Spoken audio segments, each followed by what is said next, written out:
மக்களின் குறைகளை அறிந்து அவர்களின் குரலாக நானும் அனைத்து இந்திய அண்ணா திராவிட முன்னேற்ற கழகம் இன்றைக்கு ஒழித்து வருகிறோம். அதன் அடுத்து மற்றும் மிக முக்கியமான அத்தியாயம்தான் இந்த எழுச்சி பயணம். என்னது தேர்தல் பிரச்சாரம் தானே என்று நீங்கள் நினைக்கலாம். ஆம், தேர்தல் பிரச்சாரம் தான். ஆனால் இந்த பயணத்திற்கு ஒரு மிகப்பெரிய நோக்கம் தேவை இருக்கின்றது.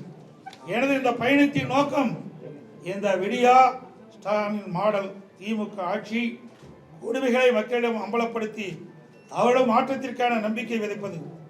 இந்த பயணம் எதற்காக என்றால், இந்த ஆட்சியில் சிறுமி முதல் முதியவர் வரை யாருக்கும் பாதுகாப்பு இல்லாத ஒரு சூழலை, தினந்தோறும் பாலியல் வன்கொடுமைகள், கொலை, கொள்ளை, திருட்டு, வழிப்பறிவு என்று நாள்தோறும் வண்ணம் நாள்தோறும் நடந்த வண்ணம் இருக்கின்றது.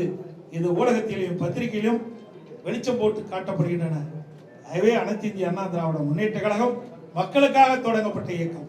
பொன்மனச்செம்மல் புரட்சி தலைவர் எம்ஜிஆர் இந்த இயக்கத்தை தொடங்குகின்ற பொழுது தீய சக்தி திமுகவை வேரோடு பூண்டோடு அழிக்க வேண்டும் என்பதற்காக தொடங்கினார்.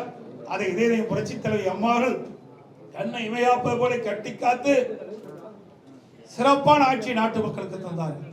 கிட்டத்தட்ட அனைத்து இந்திய அண்ணா திராவிட முன்னேற்ற கழகம் 30 ஆண்டுகளுக்கு மேல் தமிழகத்தில் ஆட்சி புரிந்த இயக்கம்.